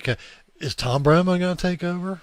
Or Tom does is too going many to other stick things? with what he does. He'll do College football. He'll do the TV, and then Yeah. he'll be able to go and do his other stuff. Oh, that he probably does. makes a lot more money doing Tom that. is in charge of the whole circus. The whole circus. It kind of is a circus now, but he's in charge of all that. I'm pretty sure he makes the. He runs that whole Reds broadcasting? department and and has the who's on the TV and who's on the radio side at any given point. He's the one who makes the schedules out and stuff like that. Huh, I did not know that. I thought it was kind of Pretty sure. odd. I was this morning or yesterday morning. I saw that they announced that Marty was going to be inducted into Reds Hall of Fame why wouldn't he be? I mean, When I heard that, that's the not other even day, news. That's they were- expected. Yeah, they were making a big deal about that. And in my head, I was like, I just assumed he was already it's- in it. yeah. Like I I think I knew he 40 wasn't in some it, but I thought, years. yeah, it's, I think the reason is because there are no other broadcasters in it. I don't Oh, think, well. and because you have to wait. Players and managers, I guess, have to wait a certain Five three years, or I think, 5 yeah. years I or think it's 5 whatever. years. Yeah. But they're that's- inducting him next year, No. and that's the first time they've done that Right. for somebody the following year. Well, yeah, it's a no, And there's no yeah, brainer. there's no reason to wait. There's no. It's Right. not like he's going to come out of retirement and No. play. Who's gonna say? Who's gonna say he doesn't belong in there? Yeah. Yeah. I hope he comes out of retirement because next year he's bored or misses it too much or something, and comes back the next year and got- does it for another 15 years. He's got a commercial. He's like, he starts naming all the stuff. He's like, polo, pickleball. Yeah. And she's like, where bingo? What are you talking about, Marty? He's like, oh, just trying to figure out what I'm going to do with my retirement, calling pickleball games. Marty, Oh, Amanda. just kidding. Goodness. So, Go ahead. okay. So, let me say it this way: if you could pick anybody to replace Marty of all the broadcasters you've seen in your life, even if they're dead, retired, whatever, Okay. one guy to replace Marty Brenneman, or let me say it this way: if Marty Brenneman never happened, who would you have wanted for the last 45 years to call Reds baseball if you could pick any broadcaster? I can't say I know a lot of them, but I just remember Al Michael just had that voice that Still does. Yeah. yeah. He still does. I can't off the top of my head. I just can't think of anybody. The only else. person that even comes to my mind is Vin Scully. Yeah, That's yeah, the Vin only Scully. guy that I Vin think was good, of. but Vin was different. Vin told the story of everything that was going on, not even in the game, but around it, like the stands, the sky, everything like that. Marty. My favorite thing about Marty Brenneman. We're talking about retirement. My favorite thing about Marty Brenneman, and the thing that's going to be hardest to replace, is a lot of guys are just, everything is boom, boom, boom. Things are happening. They just start calling it, and there's some pause and things. Marty Brenneman, you could hear the bat hit the ball, Yeah. and you could hear a couple second delay, and he'd let the play out and then Yeah. make that call, so he could really describe what was happening and not start talking over himself and stumbling. Yeah. That's the lost art Yeah. of broadcasting that makes a great broadcaster, Well, a great play-by-play guy. Yeah. Him and the Cowboy would be right in the middle of a conversation about Whatever. going to Kroger's or something. Yeah. And he would right in the middle of it. He'd go, and it counts 2-1. Yep. Yeah, or 2-1. Yep, So, yep. or so, he Just would- to let you know that yeah, pitch came yeah. in. Yeah, Well, there was a pitch he in does there. that right now in the third inning that they have one of the beat writers on with Yeah, him. yeah. He does the same thing now because they'll be talking about the team or whatever, something else.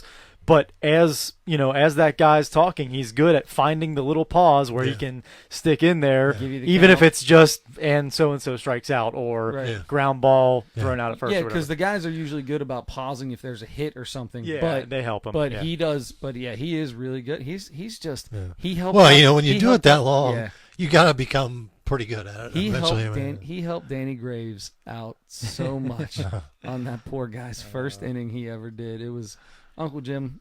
It was the worst thing I've ever heard in my life. It was It was worse than any of the Drunken Joe days or anything like that you could have ever heard. Poor Danny Graves. Well, you got to think of when you're in front of you're in front of the mic and there's millions of people or tens of thousands of people Yeah. listening to you, hundreds. and of you're a people. baseball player. And you're doing a baseball game, and they expect you to know everything, Yeah. and you're nervous No as doubt. can be, So I can understand how you're gonna, have a tough time, especially your first couple times. Marty did a good job helping him out. Danny knew he did a terrible job. He's got plenty of time to get. He's getting better at the color side of things. Yes, Anyway, what else you got? I know you got a couple more over there. really, I was thinking about transitioning to our comedy section. Okay, But before that, We talked about Gomer. we talked about we did we kind of already We kind got of some already talked comedy to in little there Andy already. Griffith in there. But for the folks who are under 60 and are not me, we'll go away from Andy Griffith. Go away from Andy. Because nobody else knows. No. But before we get on that, you've had almost 62 years of living, and you talked about some of the early guys you remember seeing, players and stuff. Your favorite, and you're not a big like favorite player guy. You don't you don't put athletes on a pedestal like most of us do. Mm-hmm. But I'm sure, and especially because you have your hometown teams that you watch guys throughout their entire careers and stuff. Your favorite, maybe 2 or 3 or 4 baseball players, basketball players, basketball, players. anything, because God knows the Uncle Jim I know was the basketball playing machine. I mean, that's why you and Adam, or you and Joey, were such big basketball guys. Uncle Jim was a great basketball player. Probably could still go out there and outshoot half a Delhi, break my knees. You can do a crossover on me, and I just fall down. Oh no, I'm just talking about just around the world, man. I can't hardly make a free throw anymore. But I think probably I remember going to some St. Royals game when I was 10 years old or something at the Gardens, and saw Oscar play, and Adrian Smith was a little point guard, and a bunch of Connie Durking and guys, and I was kind of a big UC basketball fan when I was a kid. Sure, national championships and all that stuff. Yeah, and so I mean, somebody had to be a fan of them. But I think even as far back as I can remember, I think the best basketball overall I remember my life was Larry Bird era, Larry Magic. They just revived. And the NBA was going downhill. Well, that first when those two played each other, that first 79, whatever that was, it was on tape. It was on tape delay. I'm talking about the NBA NBA finals. Oh. It was on tape delay. Yeah. Like you didn't imagine not seeing an NBA finals game live on television. Yeah. You had to wait till like 11 o'clock at night for it to start, and it started at 7. That's crazy. Well, that's insane. That comes back to the difference between then and now. Yeah. Now there's the media is so big. I mean, you can find out stuff instantly. And so you Don't necessarily you believe it all. But. Right? Yeah. Yeah. You can hear a lie any second of the day. Exactly. But yeah, like stuff's on tape delay. You know what the results are before you even see it. That's crazy. the hardest thing in the world. If I'm going to miss a game, to tape a game, to record a game on the DVR, and you have to turn your phone off or text people and tell people, do not say a word to me, and then try to get home and get your TV. The hardest part is to get the TV on, because it's always on sports. It's always on ESPN when I turn my TV on. That's the first channel it's on. To get my TV on and hope to God they're not talking about it immediately before I can get to the DVR. That brings up a question I have for you guys. So if you, say, watch an old game or something, they have the NBA play, what do you call it? Hardwood Classics. Hardwood Classics. And if before you start watching the game, the results, how it ends up. Sure. Do you enjoy the game as much? I do. Well, it depends on the game. I mean, it's a big thing. If your team wins. Well, I mean, it's not even just if my team wins, but it's like on those NBA, on the NBA TV or ESPN Classic would throw on old, finals games from like the, Pistons and whoever they played for those 5 years. Any of those Knicks or whatever. I enjoy. I knew what the ending was going to be. But at the same time, it's still new again, because I know they won, and I might know so and so was the MVP of the finals, but I don't necessarily remember how great of a game or how great of an ending of the game was. So I definitely still enjoy it. What stands out to me when I did, let's say Magic Johnson or something, you always hear how great he was, and you've seen all his highlights and everything, and then you go back and watch a game from beginning to end, and you see his mistakes. He threw the ball away, one time a game or something maybe, but yeah. But you forget about that after the fact. I tell people all the time in softball, they'll hit a line drive for an out. I'm like, hey, bro, Pete Rose made outs too. Yeah. Don't worry about it. Pete brings that up. I struck out more times than everybody else too. But exactly. But, so when you look back on people that are great at what they do, and you tend to remember all the good stuff, and when you go back and look at it, he made mistakes too. So. Speaking of 42 years at Coke, retiring. Never made a mistake, no. Tell me, let's hear the biggest mistake. What was the biggest mistake? The only thing that pops out in my head, twice when I had the delivery trucks, early in my career, I dumped the load. First time I was at the corner of Delhi and Anderson Ferry, and there was, I think that was even before Thriftway, if I remember right. But there, down in the basement of Thriftway, there was what do you call it? You got aquariums and stuff. Fish place aquarium place. Whatever. Yeah. Well, anyway, that was like my last stop for the day. And so when you got done at the end of the day, you had to count your truck before you drove back in. So how many empties you got in this hole, how many fulls you got left in this hole. And that. So I went around the truck, and I'd count the bin and close the door and go around the truck. Well, the last bin was full of empties, and so I wrote down, jumped in the truck, started it up, pulled up to on Anderson Ferry, going to turn right on Delhi Pike, turn right. Right in the middle of the intersection, all those empties. Oh man! Yeah, that was like. And were they like wooden crates at that time? And it was actually, those were the little bottles. So when we had the 16-ounce returnables and the 32-ounce returnables, but those were the little bottles. So you actually had twice as many because they were short in the bin. Oh, so it was just, I just didn't know what to think, man. There was a cop around the corner or something. The cop blocked off the traffic.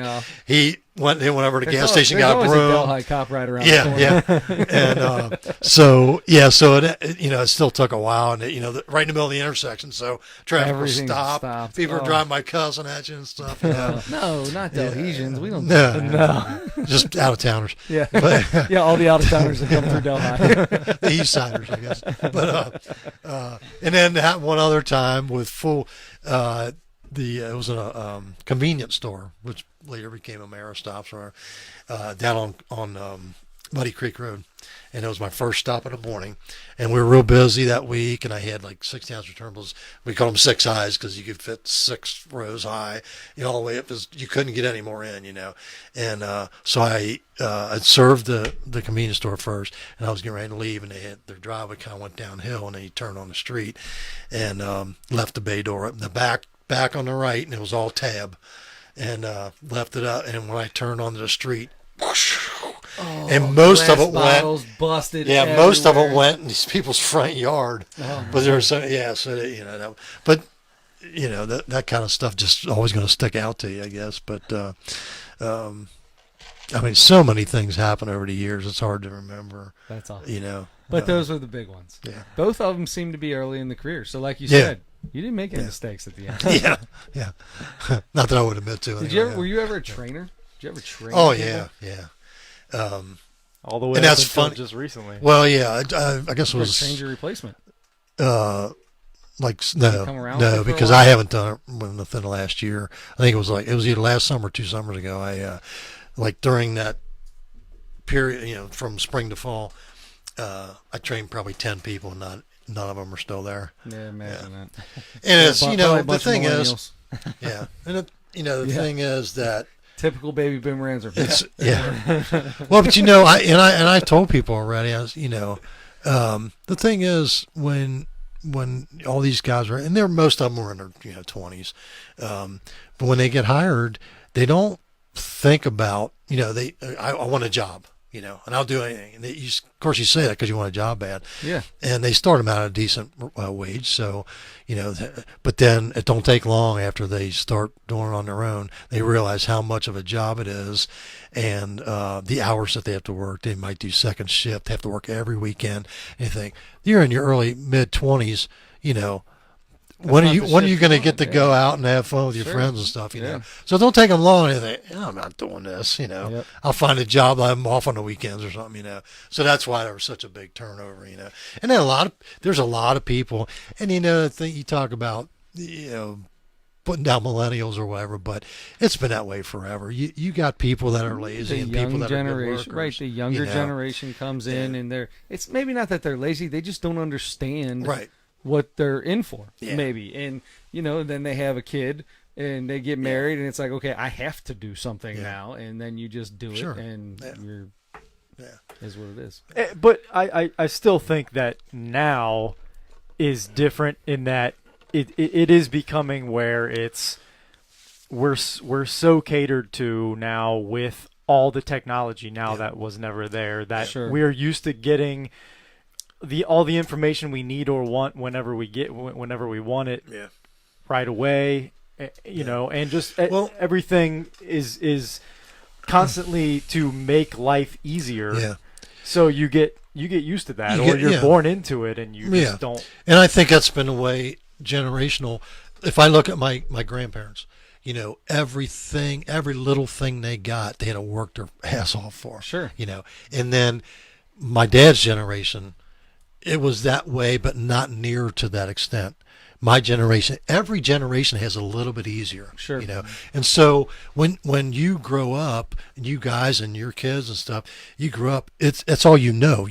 All you know is it's this to do this. It's this easy. Right. You know, and so it's naturally. You know, people talk about the work ethic. Well, each generation, the work ethic goes down a little bit because Because the only thing you know is that technology things and everything are else supposed gets to be better. easy. So right, Yeah. they get, things get better, and machinery gets better, and this, that, and the other. So so You're really required to, to do do less. less, exactly. Yeah. right. Yeah. So you get used to that, and you don't. Yeah, know. but I was talking to the Pepsi guy not too long ago, a few weeks ago, and we were talking about how you get new people come in and stuff, and every time you look at them, they're looking at their phone.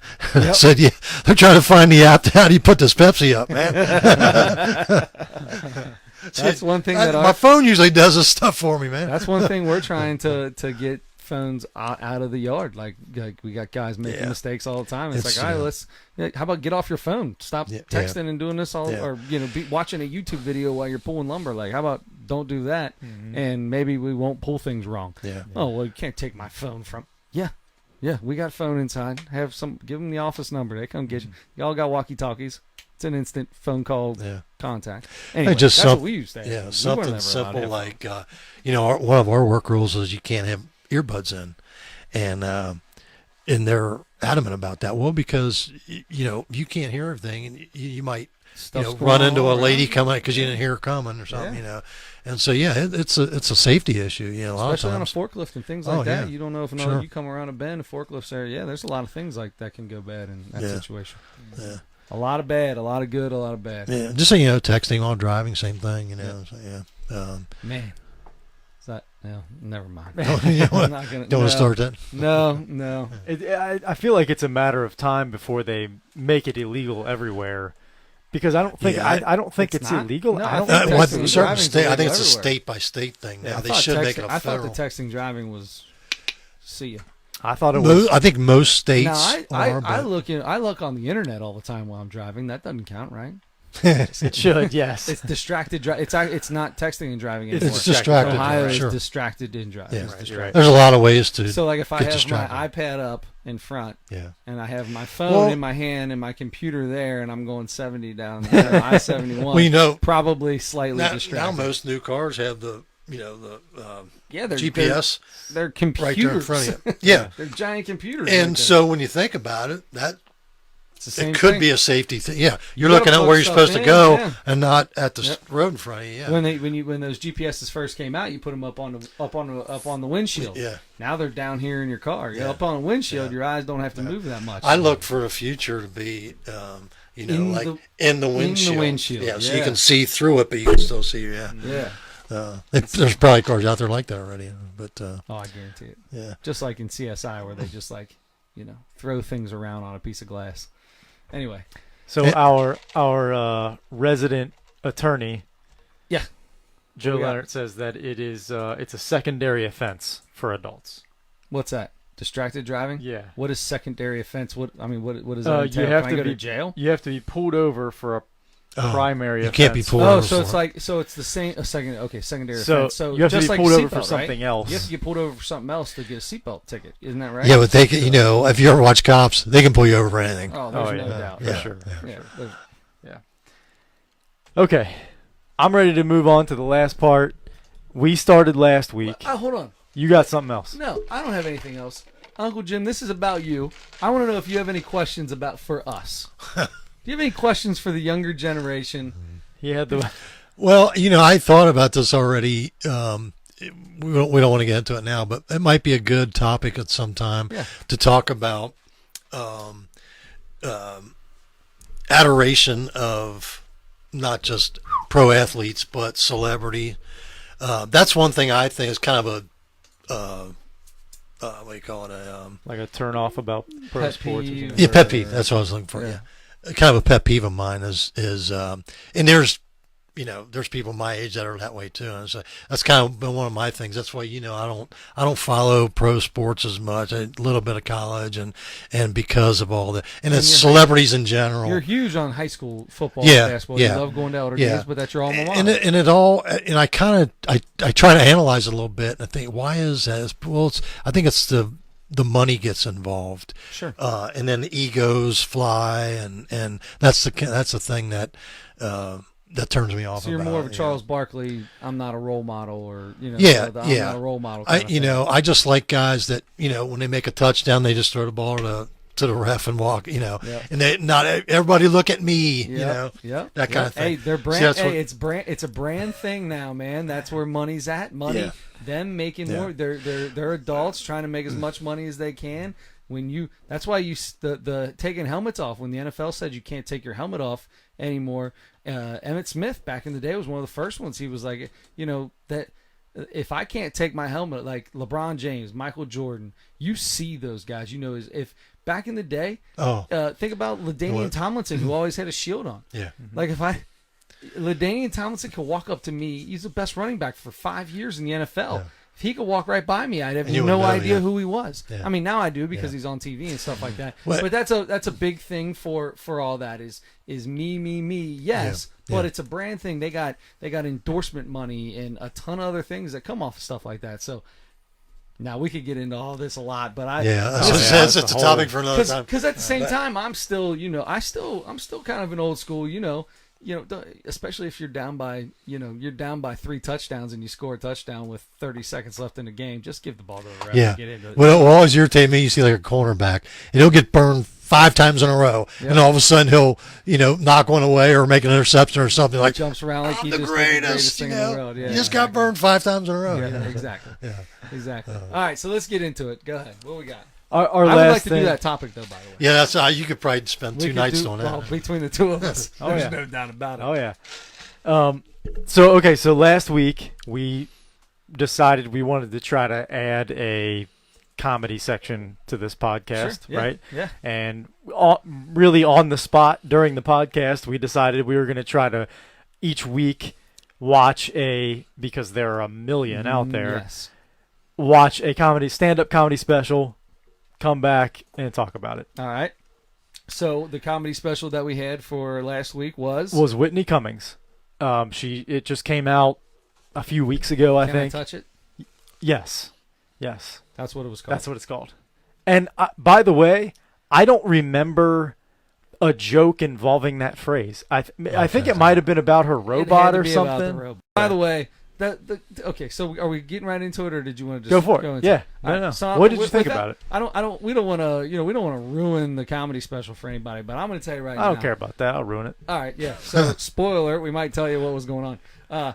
Here's the deal. We talked about this last week. All of a sudden, things get all into these. These comedians after they've had a few specials, they start talking about there's not as many jokes involved. It's more, talking about Me Too. Now, she did a good job of making some pretty funny jokes involved in it, which was good. She did okay. I didn't really laugh until the beginning of the robot the joke started. When she started talking about robots, that's when I actually laughed a couple times. But it wasn't the Whitney Cummings that I'm used to, man. I like the old. I'm the exact she same was better way. before she got engaged. Exact same way. Right. Yeah. I said last week when we kind of briefly talked about her that I thought early on in her career I thought she was funnier than she's been lately, and part of that was probably because I follow her on all the social media stuff. Right. But and that's what like most of her special was about. It was just very on brand for her, and it was just like I just kind of like expected it, and it was like I laughed a couple times a little bit, but it wasn't. Yeah, I think the real comedic talent is shown in their consistency. Well, without a doubt. No, we talked about that last week. Yeah, because the really good comedians are funny all the time, or 90% of the time. When you got you see a lot of newcomers when the what's the comedy channel, the Comedy Central. Comedy Central. Yeah. You see new people in there all the time, and it's like, their first show, their first set or anything, they come up with new stuff and it's funny.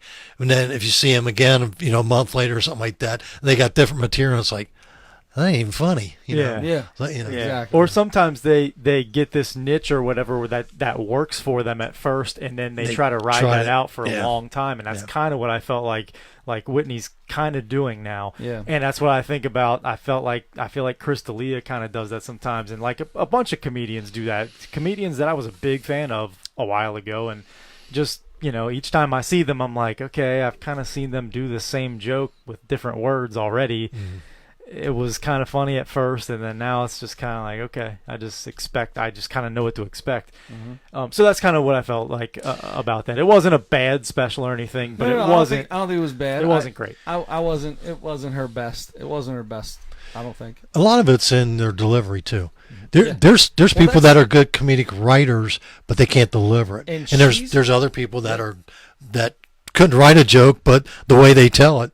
Yeah, it makes it funny. She's like she that's her main thing is TV shows. She writes for TV shows, and she was the main writer for Two Broke Girls, which was one of my absolute favorite shows while I was on. And it's one of the worst, most unfunny shows I've ever seen. What? Yeah, that's like see, that's a fun. I'm glad you guys did this. So hard in my life. I'm glad you guys did that because.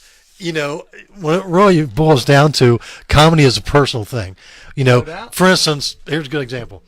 You guys always watch the Adam Sandler movie. I don't think he's funny. Yeah. But then there's other guys I might think's funny that well, I don't get it. You know. Yeah. So it's a real personal thing. Adam Sandler, without a doubt, early Adam Sandler, he had 8 straight movies that were killer, and all his comedy specials were phenomenal. Mm-hmm.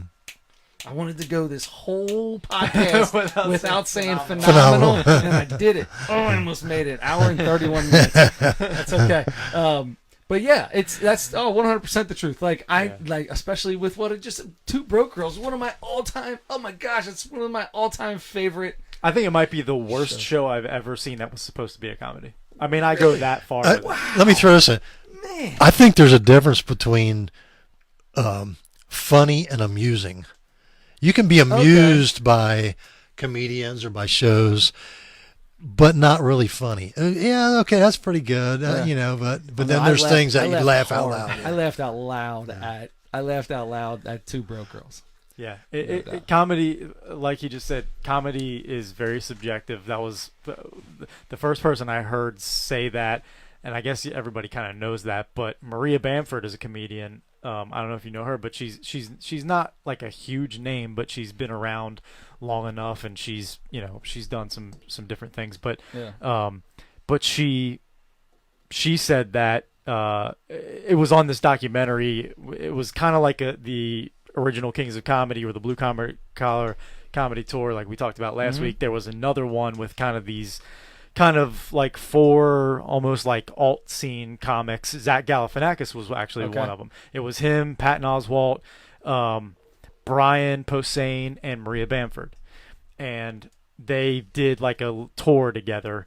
and like the whole thing was filmed, and they made like a little documentary kind of thing and showed like the shows and stuff like that. Yeah. And I loved that because I like all of them, especially Zach and but she was talking like there were moments where they were just sitting around talking normally, not trying to be funny or whatever. And she was like, she's told a story about going back to her hometown or something and going into a store, like a Target kind of store or something like that, and she was buying something, and the cashier was this girl that she went to high school with, and this girl in high school was like, like Miss Popular and like, like a jerk and a bully to kids who weren't popular like her, and she's working as a cashier at this store now, and she said, and Maria Bamford came up and was paying for her stuff or whatever, and she's like, I saw your show, it wasn't funny or something like that, and Maria Bamford's like, I tried to like play it off like, and I told her like, yeah, well, comedy's so subjective, and what's funny to somebody, and that was the first time I heard that, and I was like, yeah, that's a good way to say it. I'm definitely walking in and going, yeah, well, at least I'm not a cashier. Yeah, but that's where and then she got to that. Yeah. It was like, it didn't matter what she said about my comedy special. I felt pretty good about the situations we were in. I'm not a cashier. I'm good. Yep. So she can feel whatever she feels. Right. So it's funny. It is very funny that you think that show is really funny, and I don't think it's funny at all. And I guarantee there's stuff that I think is really funny, and you're like, I'm a bit like, so I love Seinfeld. Seinfeld was one of my favorites. And let me tell you, I think Seinfeld is one of the more overrated shows. I like the show. Same here. I like the show, but I thought it's not anywhere close to as funny as I think so many, because like it's so many people's favorite show, and so many people constantly quote it, and I'm like, there were some funny things, but he was a horrible actor. Jerry Seinfeld's a horrible actor. Oh, yeah, no doubt. Like, a lot of these comedians that get their own shows aren't good. Pretty yeah. But just, I mean, some of the stuff was just like, okay, I get the idea. It could be amusing if you feel like it, but it's not. But then maybe once or twice during the show, there's something like really funny that happens. So and most of the time, Kramer. Back on. Yeah, most of the time, Kramer. And that's like we were talking about with the Andy Griffith Show. So many of those shows aren't necessarily about the main person who's supposed to be the funniest one, who's the comedian. Andy's never the funny one, right? Well, the very first show that they had, when Barney was in, when they started rehearsing for the show, Barney was supposed to be the setup man for Andy. Andy was supposed to deliver the jokes. And right away, as soon as they started their dialogue, Andy said, no, we need to do it the way out. And it worked. And I was like, So, he just sit on the front porch picking on his guitar. In the first season or so, he had a real country accent, and then it kind of changed, But and then he moved to L.A., his accent went away. Well, that's what I was saying. When Barney left the show after 5 years, because Don Knotts had a 5-year contract, because when they first started the show, they only expected it to last no more than 5 years. So he signed a 5-year contract, and at the end, he was so popular in his first 5 seasons that they offered, I think it was Universal Studios offered him a big movie contract and stuff. So he didn't think he had a job anymore because his contract was up for 5 years. So he was out of the picture, and so they decided that, and they asked him to stay, and I'm under contract with Universal Studios now, so they had to replace him, and that was and then that went for a few more years, and I think it was season 8, I think, or 8 or 9, somewhere around there, they went to color, and that's when it turned into maybe, and that was, they had Warren come in, and it was just not good, I turn, like, to go to sleep, I turn on, because every episode of that show is on Netflix. Almost every single night, just to and it usually only lasts about 10 to 30 seconds. Hit the Andy. I put an episode on, and you wake up to, are you still watching? yeah. And but I only watch the first 5 seasons. Once I've completed the 5 seasons, I just start back at 1. Yeah. I didn't realize he was only there for 5 seasons. Yeah, going back to the difference between a good comedy writing and delivering. Who's the King Baby? What's his name? Jim Gaffigan. Jim Gaffigan. It's on his delivery. Oh yeah, no, You know? without a doubt. Yeah, yeah. That's what makes him so funny, and sometimes even people like that, they kind of get their stick gets old after a while, when he was doing the whole hot pocket thing. Oh God, get over it already. Write some new stuff, right, Get some new stuff. Yeah. But That's he just has like Tiffany Haddish, who's always they ready. She just came out with a she ready, and then now she's got 15 people coming on to the show, and she called it they ready. I got to hear that every time she comes on stage. She talks about she ready. I think she's funny, but you can be done saying that she ready thing. I know that's probably like the stand-up special that got you going, but I'm done with that. Yeah, like when I've heard athletes say already, when somebody scores a touchdown, they make a big show and stuff. Act like you've been there already. Same thing, get some new material. Exactly. And some people You've done that already. Yeah, and I think Jim Gaffigan has been really good at. He really has ridden the food joke thing, but he's so good at writing jokes, and his wife is kind of like his comedy partner too. Like she writes jokes and stuff for him too, and he's been so good at writing those and especially at delivering them that he's kept the food joke thing he going. moved into the family thing and the kids thing, Right? Yeah, and there's a lot of material there. That's what all these sitcoms are, So yeah, you got to have new material, and if you're good at your delivery and you're good at writing and finding the funny and things, you got to always, even if you're good at that, you still got to look for new material all the time. Yeah. Have you ever watched that Eliza Schlesinger, whatever her name is? She's funny, but it always comes down to that weird little voice thing that she does, where she's like, there's certain voices that you just can't. I don't know if I should say this on here, but we used to go to Crossroads and at like the Christmas special, and that one girl, I think she's like in charge of music or something. Her voice, I can't. No, I that's just my can't. favorite. Once Music again, She sings like a little kid or something. Yeah, that's my Oh, all-time. She's in charge of the can't kids' do music it. stuff. That's my all-time favorite. Oh, I can't. When the Christmas starts and they sing their little song, I get so excited. I love that. And they're ripping the pages and all that good stuff. It was a staple in that show, which doesn't exist anymore. Hey, but everybody. yeah, She but seemed like an Elmo character or something. it was almost like she was doing a character, but that's her real voice. Yeah. I loved her, man. She was awesome. It's my favorite song. That was my favorite song in that whole thing, but it was one of my favorite songs. She should write the song, let somebody else deliver it. Yeah.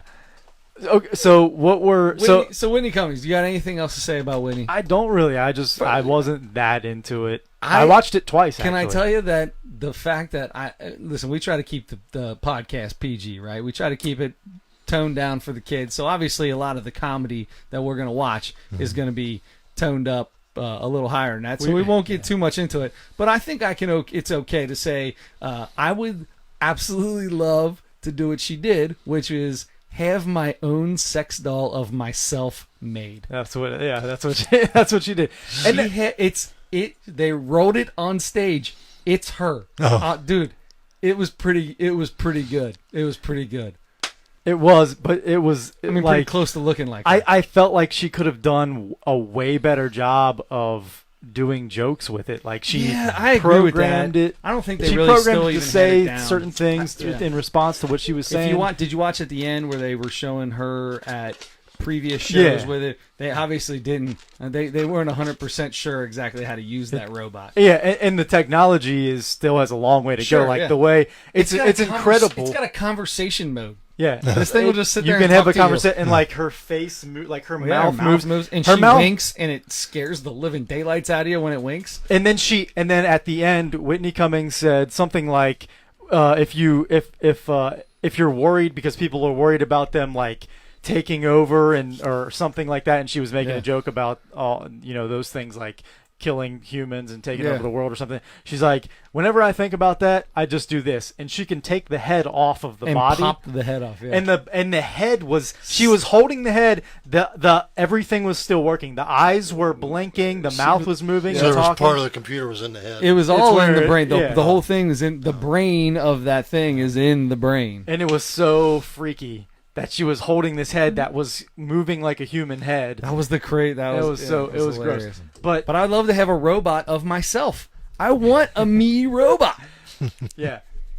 She could have done a better job with the jokes and interacting with that thing, and I feel like she could do a better job. Like, she moved a lot with her jokes, Yeah. but it was just like skipping around Yeah. and big movements like this as Yeah. she's dragging Arm movements dragging and out the kicks end of the words, and- which yeah. kind of annoyed me. Yeah, but she's always been like that. But she could do a much better job as she's like acting out the like some really good comedian. Kevin James he's made terrible, unfunny movies. His show was really funny. But he's more of a physical He guy is. because he's a bigger and his guy. stand-up is incredible. He's You can't such compare a funny Kevin stand- James to Whitney Cummings. But there's a different dynamic because of how Kevin James is built. For some reason, bigger guys have the Usually a little more funnier funny, physical comedy stuff. But still, like, there are things you can do to help to assist your joke, Sure. acting it out and stuff. And that's a lot. That Eliza girl, she acts every part of her joke out. Yeah. I think she's pretty funny. But anyway, so let's get close to wrapping this thing up. So, what is our next comedy special going to be that we're watching this week?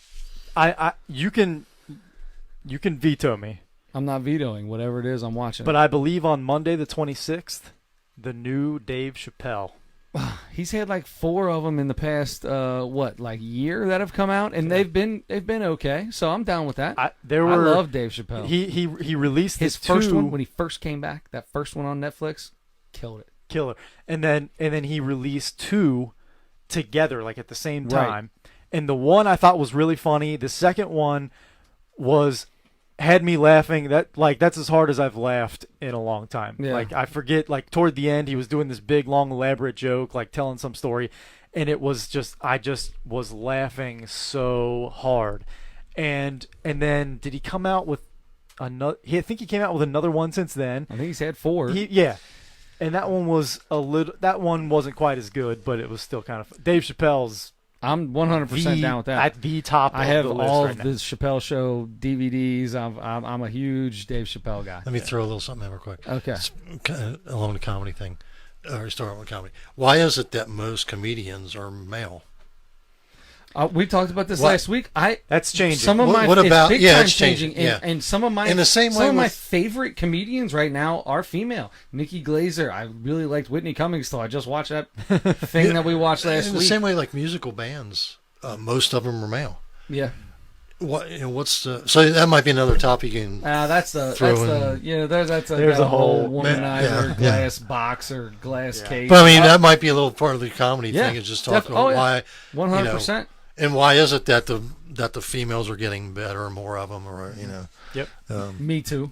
Yeah. Well, a lot of it, some of it did kind of have to do with some of the stuff that Whitney Cummings talked about in that special. It did, and she did talk about a lot of stuff like that. She talked about a lot of. Yeah. It was that's what I was talking about. Like, where some of these people have gotten, like, Amy Schumer gets so political, and I can't.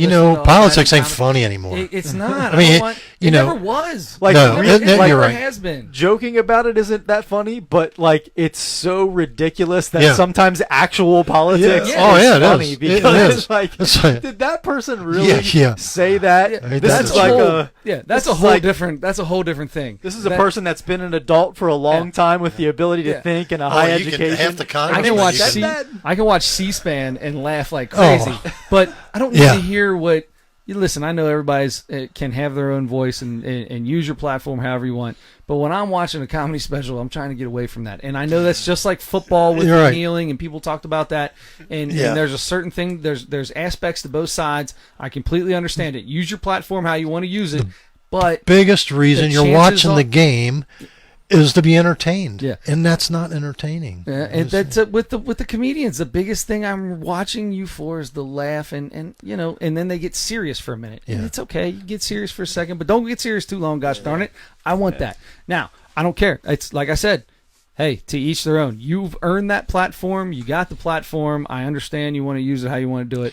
Personally, for me personally, I would rather just hear you talk. I'm always been, there's a time and a place for everything. Yeah. If you're a pro athlete, use your platform, but not before the game or during the game, or use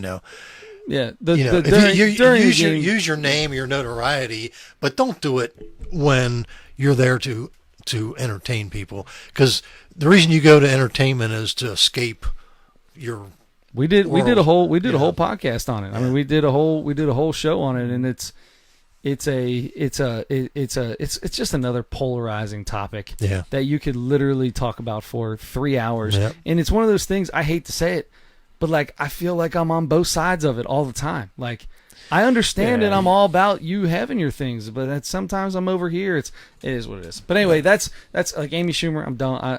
It's all the time now, Yeah. and I don't need it. But she's still kind of funny still, so I There was- still want to watch who her. Who was the one girl that was on Saturday Night Live that everybody was going crazy about? She did the. It's been a few years ago. She did the. Tina Fey. Tina Fey. Now, Great minds think alike. she.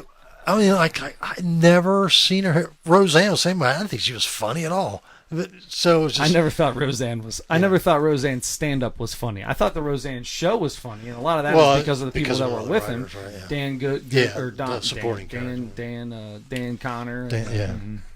It's called Dan Goodman. John Goodman. He's got a no. John Connor. He's got a new show that looks hilarious on HBO. He is him and Adam Devine. Is that the guy's name? Adam Devine is like his grandson, and there's another comedian that's in the middle of them, and they own like the largest church in Texas, and they're what do they call them? TV evangelists. Yeah. Oh my God, it looks so funny. I think it just came out. I think they just released the first. I think the first episode just came out. I've got to see that. John Goodman cracks me up. God, you got it. What is your because you got to see, I mean, you were there for some of the guys who are considered the greatest ever, Richard Pryor and those guys. Yeah. Well, Well, is that who Bill you think Cosby, are the Richard best? Pryor, Yeah, Bill Cosby early. Red Fox. Yeah, Bill Cosby early. I liked the Red Fox was Sanford and Son. He was funny Yes. in that. Then I don't know why they were all black guys, but Richard Pryor. You know, God, he was hilarious. yeah, he. You know, and he. You know, his most famous album was "That Nigger's Crazy." It's like you can't. You know, and you know, it would never happen nowadays. You But can't come Yeah. up with that anymore. but it was just so funny. I mean, and then when Eddie Murphy.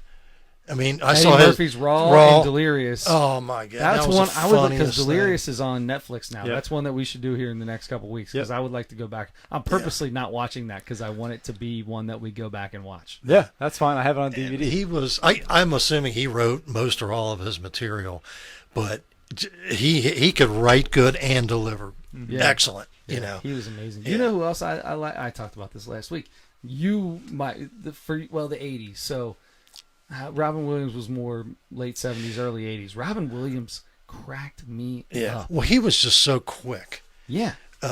Yeah, he could. 100 miles an Well, I seen a clip of him. He was on a Tonight Show with Johnny Carson, and he was the first guest. Yeah. And they had like 2 other guests, but they never got to the other guests because he took over the show, and he was just crazy. You know, and anything that happened, he would come up. You know, Yep. and you know anything anybody would said, he he was just on, man, and they never got the other guests because he just took the whole show up. You know, but yeah, people like that are just some people can come up with good stuff, but it takes them a while, and some people are just quick. You know, Those are the people that I am most impressed with. When I meet someone and I see that they are quick-witted, naturally where they funny. just their mind just is that quick, and they're just funny all the time, and they Right. use different, have a big vocabulary, and you're quick-witted. That is who I am. I'm more impressed with that person than I am with a guy who can make a 40-foot jumper. I mean, That's why I'll never be a comedian because 2 things: vocabulary and quick-witted. I got neither. I got neither. You are the wit man. That's right. That's exactly right. You got the name. All right. So this has been one of the funnest podcasts that I've done since we've been doing this. It This is, has and I been- think it's this the has been longest great. one. It's without a doubt Oh. the longest one, but I expected nothing less Yeah. when Uncle Jim came in to be able to sit down and talk for at least 2 hours. Yeah. So, and we could probably have gone for another 2 hours Oh, yeah. easily. oh, So many things you could talk about. Yes, especially we didn't even get into just the rest of your life. It was just basics and job oriented, which is good because we wanted to talk to you about retirement. So congratulations Thank you. on retirement. We're all very happy for you. It's going to take a while to sink in. You don't It's look just a day weird. over 50, so Yeah. 2 years over 60, but not a day over yeah, 50. exactly. Exactly. So if you like this, we would like to probably start doing more of these. Yeah. Because sports is fun and we love sports. Don't get us wrong. We'll always incorporate that. Sports will always have something to do with it, but it'd be nice to it's kind of nice just to sit down and have a conversation. Well, it's like we were talking about Marty earlier, because that's part of the whole entertainment thing. We don't have to just be this or just be that. you Right. know. Yep. Mix it up and give everybody a little something, Yeah. Absolutely. I enjoy it. So you can Yeah. catch the Nosebleeds every Wednesday night, 10:30-ish. We start on the Facebook Live, or you can catch us on YouTube, iHeartRadio, iTunes, Apple Podcast, Spotify, SoundCloud, Castbox. What else we got, dude? I know there's more. Come on. There's Dial something- phone. Yeah, dial phone. You can guess anywhere. There's something called the podcast website or something Oh, yeah, like yeah. that. Right, I can't yeah, remember yeah. what it is. Anyway, there's a bunch of them out there. Almost anywhere you can. Yeah, if find you guys podcasts. got a platform. Ring that you doorbell. Ring the bell. You hear the podcast. Exactly. That's exactly right. If you ring my doorbell, that's what the door ring. It's me and Adam. Talking. That would be good though. So anyway, you can catch us then. Listen, please feel free to comment, like, subscribe, all that good stuff. And as always, don't forget to turn your headlights on. What's holding you back? What's holding you back?